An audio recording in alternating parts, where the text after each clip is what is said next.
Before 2020, working from home was seen as a bit of an anomaly or at least a special exemption. Now, the cubicle has been replaced with the home office and our daily commute has been drastically shortened. I honestly don't think that this is a fad or something that will be done away with in the years to come because it's much cheaper for companies, much easier for employees, and the technology that makes this possible is only improving. Without the daily commute and the long office hours, more and more people are increasing their streams of income and starting their own online businesses from home, which is why I wanted to do this video on the very best online businesses to start from home in 2021. When I first started my online business in 2017, there were so many barriers to entry that people had. Like, I don't have enough time. I don't want to deal with the technology. I don't even have the equipment or the bandwidth. And now, post 2020, almost all of these excuses have completely disappeared. I've talked about this graph right here before on my Instagram, and if you're not following me there already, you can find me at Financial Coach Jess. I've talked about this graph before, and it's important because when the world experiences big changes like 2020, we want to be the innovators or the early adopters. And here's the thing, there's so many people that are still afraid of opening their own online business, and they want to wait and wait for other people to show them the affirmation and the validation that they need in order to have the confidence to step up and start. But these types of people are not the innovators or the early adopters. They are the late majority and the laggards. By the time that this majority builds up the courage to actually start their online business, the prime time will have passed. It's going to be so much more competitive. They're going to come up against way more obstacles. They're going to get frustrated and they're going to quit and say, I knew this wasn't going to work. And it's like, yeah, because you waited way too long. But the good news is these innovators and early adopters, they don't wait. They jump in and they figure it out during this prime time. As you consider what online business you want to dive into, these are my top online businesses that you can start from home in 2021. Before we get started, what makes them the best? I specifically looked at competition, flexibility, skill set needed, profitability, and startup cost. These are not in any particular order, but the first business that I will mention is starting your own online bookkeeping business. I talk about my own experience with bookkeeping in these two videos here, but in this video, I want to specifically hit on why bookkeeping is one of the best online businesses. First, let's talk about competition. So there are so many accountants, bookkeepers, people that are overall just good with numbers here in the US and all over the world.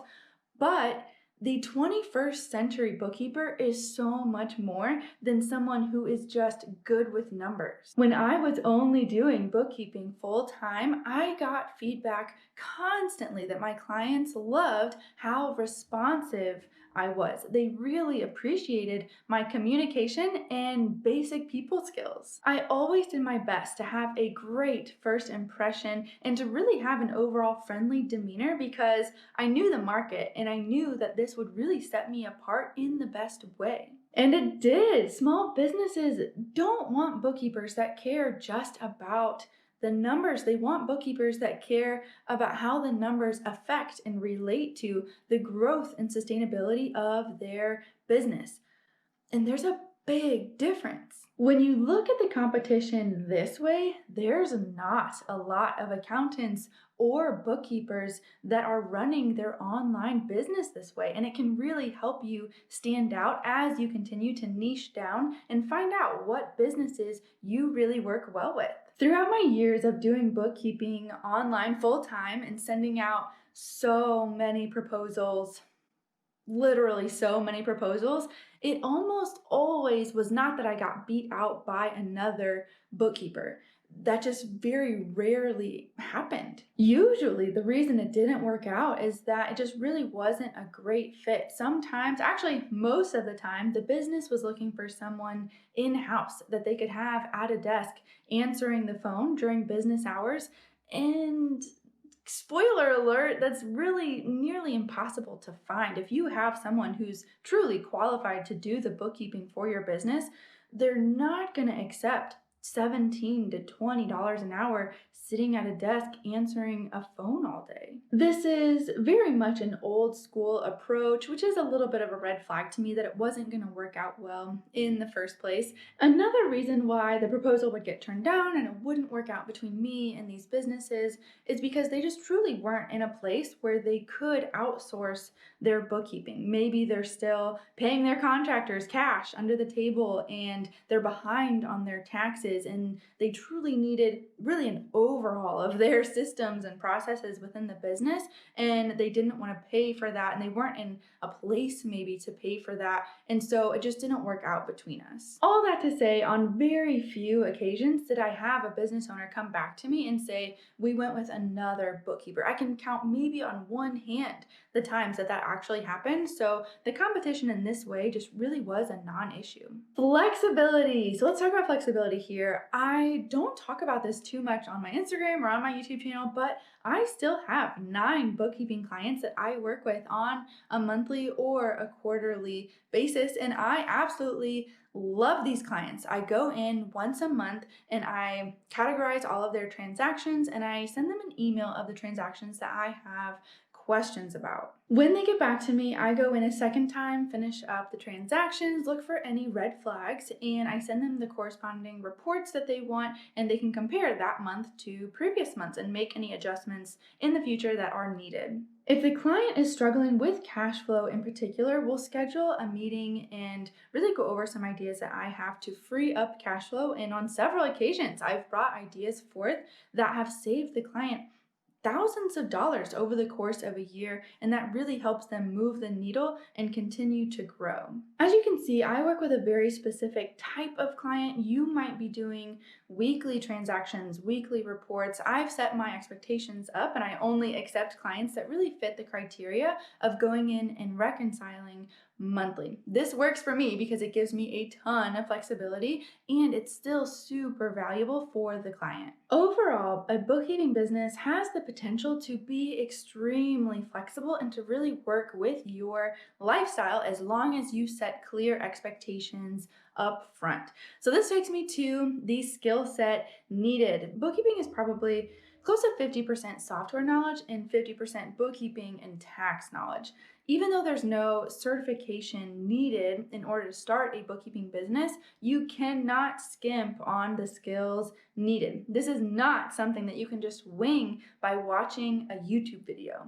I took Ben Robinson's Bookkeeper Launch course in 2017 to start and grow my bookkeeping business, and I had 0 prior bookkeeping knowledge. I was a full-time high school history teacher, and I went from that to owning my own bookkeeping business in just a few months. I was making $0, of course, when I launched the business, and I ended up making just over $30,000 my first full year in business. I'll leave a link for his program below in the description box. Definitely check out his program if you're interested in starting your own bookkeeping business. I also did a full review of Bookkeeper Launch in this video right here that I highly recommend you watch. I have a lot of good feedback from that video, and it's helped a lot of people make a very educated decision when deciding on the course. If you don't take Bookkeeper Launch, I highly recommend that you take some sort of course or have some sort of structured approach to starting your bookkeeping business, because really, not only do you need to know the bookkeeping knowledge, you need to know the software knowledge and the marketing as well.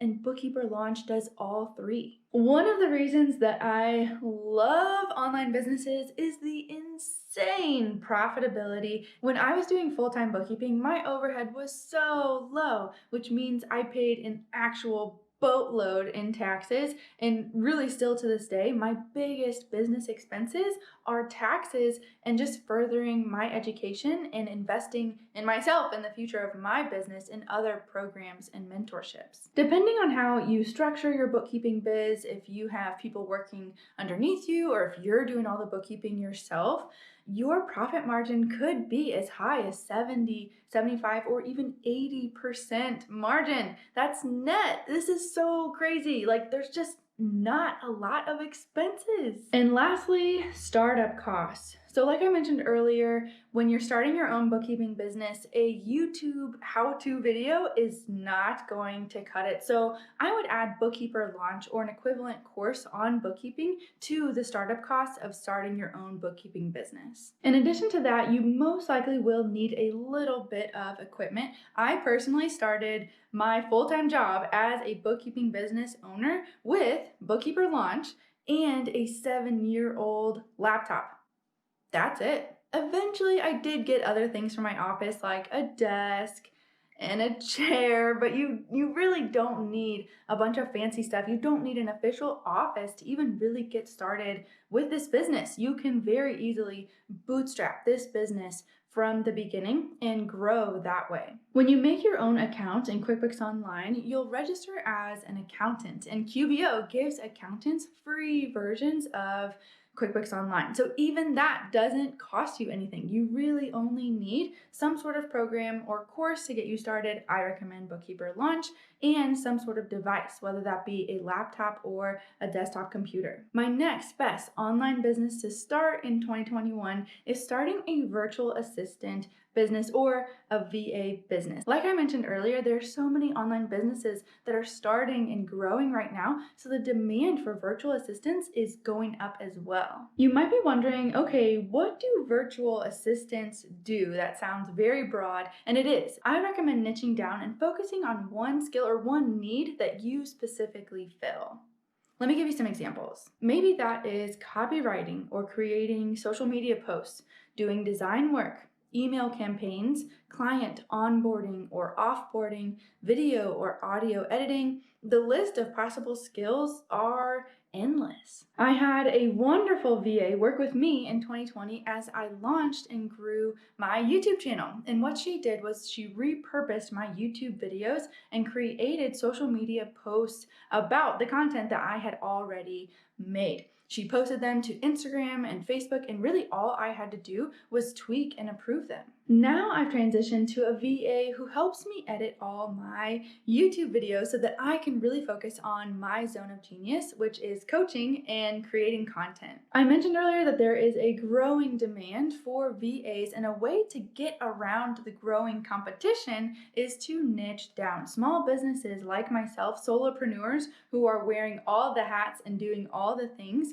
have very specific jobs in mind that we want to outsource to virtual assistants. What I want you to do is pinpoint a specific industry and think about the business owner in that industry. Let's take bookkeeping just as an example. A bookkeeping business owner is going to be highly analytical, and they do well in the analytics and the data already. They're most likely not going to want to spend time designing their website or creating social media posts for their marketing. Again, they're highly analytical. They want to spend their time doing what they do best, which is the numbers. On the other hand, a design company is most likely going to struggle when it comes to systems, procedures, and analytics. They are not going to want to spend their time diving into data. So they may need help setting up communication procedures and systems and nurturing their email list, things like that. Think about what the business owner does well already and then fill the needs that they most likely have in their business. I still believe that the demand outweighs the competition right now for VAs, but niching down and getting really specific on what you do is going to give you a huge leg up and help you grow your clientele really, really fast. Another example of this is how I personally found my YouTube editor. I was having a one-to-one with another YouTuber who is much bigger than me, and I asked her for some referrals. See how once you have one skill, like video editing, it's so easy to break into the world of YouTube where all of us need video editors. And then you can get connected with other YouTubers who are all looking for the exact same thing. Moving on to flexibility, so very similar to bookkeeping, the flexibility that you have in a VA business is really going to come down to the clear expectations and standards that you set for yourself and your clients. Are you project-based? Is it more of a monthly service, or is it something that you can sit down and batch all in one sitting and then be done for the rest of the month? These are all really important questions to ask yourself as you structure your business. Obviously, it's great to have the flexibility of being able to work anywhere with a Wi-Fi signal, but I also encourage you to have really strong, healthy boundaries when it comes to you and your clients because you don't want to turn into this on-call VA that's constantly putting out fires for your clients 24/7. The skill set needed is really going to come down to how much you want to learn, how specific you want to specialize, and how long you have to do all of that. Don't be afraid to start small and then learn more and more as you go.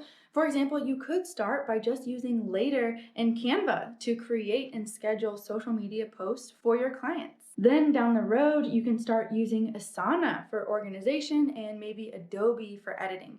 Unlike bookkeeping, I think that as a VA, you can learn VA skills from online free resources such as YouTube. In addition, there's so many great VA specific Facebook groups that you can join that are just a huge wealth of information and knowledge. Very similar to bookkeeping, the profitability of owning a VA business is going to be astronomical. Taxes are most likely going to be your biggest expense. In addition to that, you might have equipment expenses as well as subscriptions for apps and softwares, but nothing crazy. Probably just like $10 to $20 a month per subscription when you first start out. Keep in mind that you will need a strong Wi-Fi signal as well as a reliable device, and that really brings me to startup costs. The barrier to entry, the startup costs that are holding people back is little to none when it comes to starting a VA business. This is, again, even more so than bookkeeping, a business that you can bootstrap from the ground up. And honestly, if you had to start a VA business on your phone, I think it could be done. My next best online business to start in 2021 is becoming a financial coach. I mentioned that I taught high school before I started this business, and being a financial coach is hands down the best job that I have ever had. I truly believe that it is the best job in the world, and the best part is that the world desperately needs more financial coaches. Right now, the financial coaching circles are very small. It's a very tight-knit community, which I love, but there's so many more people that need help, and there just simply aren't enough financial coaches to go around. So let's talk competition. There are a lot of part-time and volunteer financial coaches that do it more as a side hustle or a hobby, but not as their full-time career. There's not a lot of full-time financial coaches, and there's even fewer young full-time financial coaches. There is so much room for growth in this industry, and I have personally never found competition to be a hindrance when doing financial coaching. Very similar to bookkeeping, I don't think I've ever had someone tell me that they're going to go with another financial coach. The competition just doesn't really work that way. But the real competition when it comes to financial coaching is procrastination, lethargy, excuses. That's the real competition in financial coaching. Moving on to flexibility, I'm sure you're hearing the theme at this point that it really does depend on your business structure and the expectations that you set between you and your client. So for example, as of right now, my clients, my financial coaching clients, as well as my Become a Coach clients, can message me on Voxer anytime, 24/7, and I will get back to them within 24 hours. When we have kids, when our lives progress and it's not just the two of us anymore, I will probably put much stiffer stipulations on this to give me even more flexibility and even more freedom. Maybe just messaging me between business hours and I have 48 hours to get back to them or something along those lines. On the other hand, during certain parts of the year, I'll take Fridays and Mondays off my calendar so my clients see those as blocked off. And this gives us a lot of freedom and flexibility to travel and camp. So it really does just come down to what you want your business to look like. Moving on to skill set, I personally believe that financial coaching has the most advanced skill sets necessary out of all the online businesses that I'm talking about today, because not only do they have to have the number side of them. They have to be very analytical and at times void of emotion. They also have to have these very intricate interpersonal skills and really be good with people. Another side of really knowing people and those interpersonal skills is your marketing. After all, we're selling a service to people that struggle with money. So our marketing and really our people skills have to be top notch, or it's just not going to work. A lot of financial coaches quit because they can't check all of these boxes. Even I wanted to quit when I was charging my clients $125 a month for coaching, and that just wasn't going to cut it. And I go into all of those details here on what not to base your prices on as a financial coach. So definitely check out that video if you're looking for advice and tips on how to price your coaching services. All that to say, financial coaching is such a new industry and there's very seemingly low barriers to entry, but at the same time, we're seeing a very high burnout rate. And that's exactly why I created my Become a Coach program, but we'll get to that in a second. In addition to checking all of those boxes, you also, as a financial coach, need to be practicing what you preach. And this doesn't mean that your finances need to be perfect. I'm not even sure what that would look like or what that means anyway, but you have to be practicing what you preach. You can't call your clients to a certain standard that you're not personally willing to do. You have to put the work in first because you are your first client. When it comes to profitability, again, this is an online business. Profitability is going to be insane. But the thing about financial coaching, and very similar to the bookkeeping business, is that these two businesses are way more scalable than a VA business. Let me give you some examples of what this looks like when it comes to financial coaching. First, I highly recommend that you start with one-to-one coaching. As you grow, your one-to-one coaching is going to get full. When that happens, you can then switch over to group coaching or a membership or creating a course, and all of those things are going to be so much more scalable than just one-to-one coaching, which is essentially trading time for money. These are all so much more scalable than that, and you have the capacity then to take on even more clients and change even more lives. Going even further, a financial coach can have many different services when it comes to profitability. You could do workshops online or in person, speaking gigs, challenges, one-to-one high-ticket coaching, group coaching, courses, hybrids, YouTube AdSense, sponsorships, affiliate marketing, retreats, conferences, etc. There's so many different things that you can do, and I just absolutely love the variety of financial coaching. Moving on to startup costs. I mentioned earlier that there is seemingly low barriers to entry when it comes to becoming a financial coach, and that is true, but emphasis on seemingly. This means that there's no certification, there's no special software that you have to learn.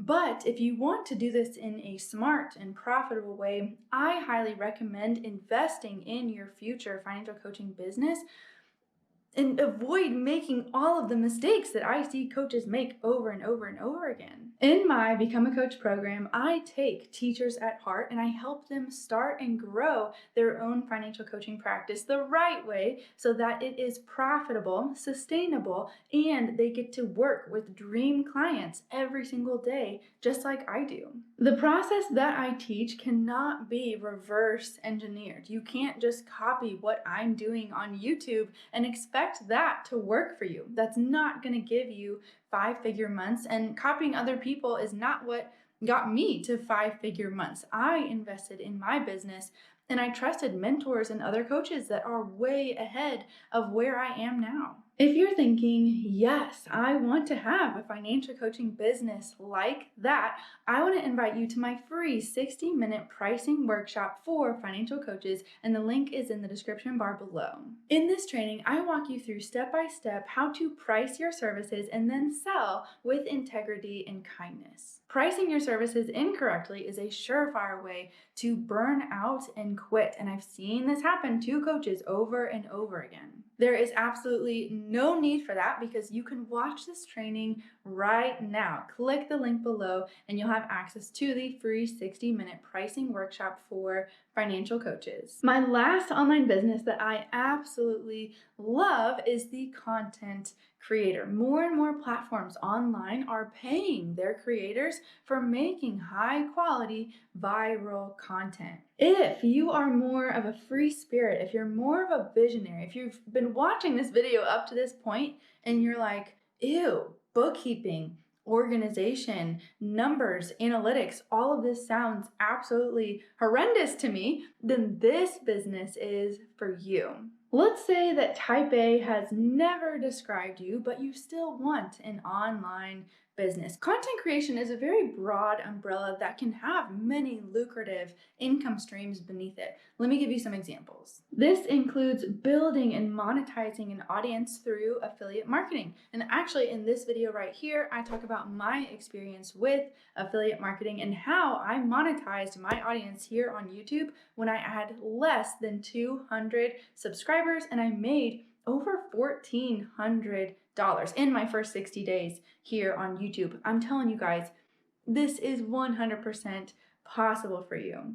Other income streams include YouTube or Google AdSense, sponsorships, brand deals, courses, paid products like merch, presets, or print-on-demand books that can be ordered on platforms like Amazon. Print-on-demand books have actually blown the lid off of publishing because now it's possible to make money writing without having to print 100,000 books up front in order for it to be profitable. How self-publishing works is that you are responsible for creating the book and selling it. Print on demand makes this so much easier because the book can be printed only after it has been purchased. No longer do you have to worry about printing several thousand copies of the books up front and then storing them, worrying about inventory, shipping. All of that has been completely done away with. Let's talk about the competition in the content creator space. I'm not gonna lie to you, this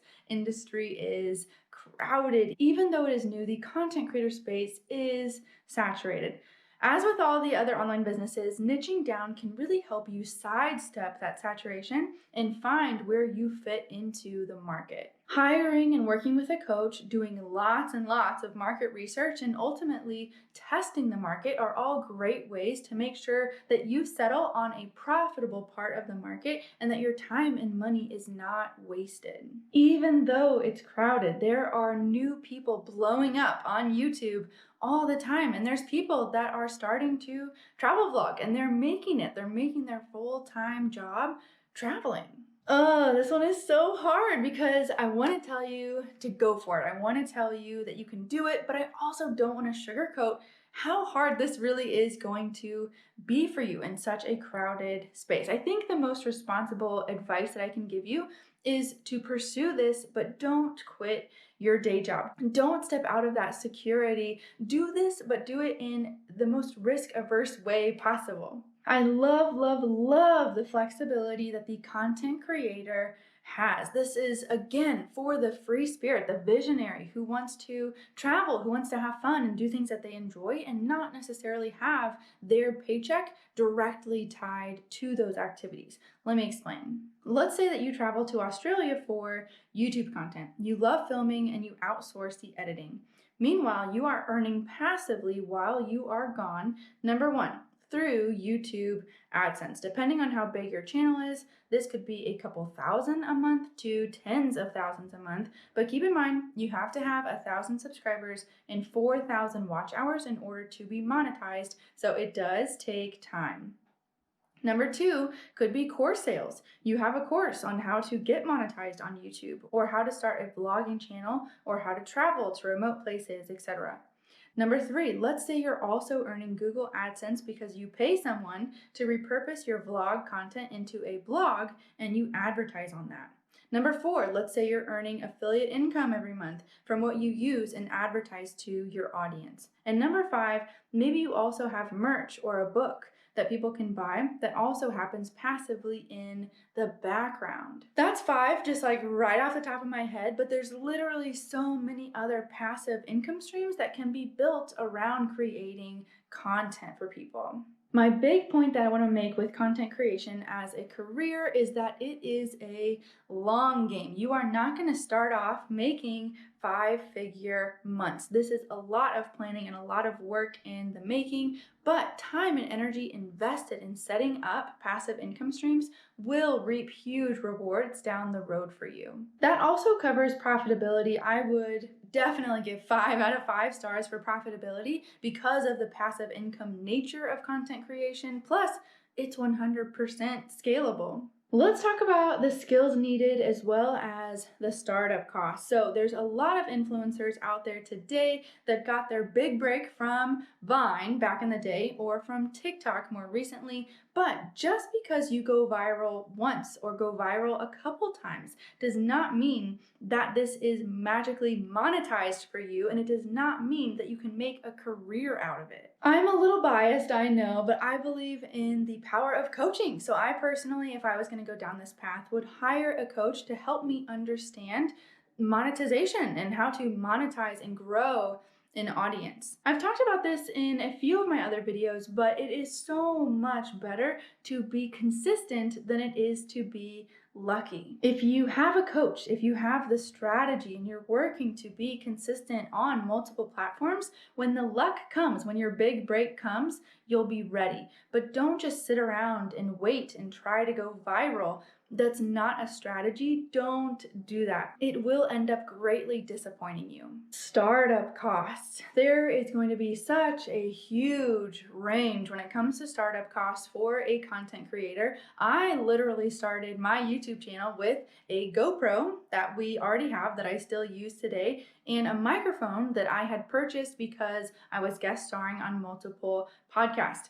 I literally just started with stuff that I already had, and I think that's the point here. Start with what you had. Don't go and invest thousands of dollars into the best equipment, and then you feel the pressure to really make something crazy happen. Just start with what you have and grow from there. Make sure that you like it and make sure that it is profitable before you go and invest a lot of money into equipment. Remember, it's just a hobby until you start making money from it. Those are my best online businesses to start in 2021. I'm curious to know, what online business are you most likely to start? Is it one that I listed in this video, or is it something else? Let me know below in the comment section. As always, if you guys got value out of this video, don't forget to smash the like button as well as subscribe to my channel, and I'll see you in the next one, guys.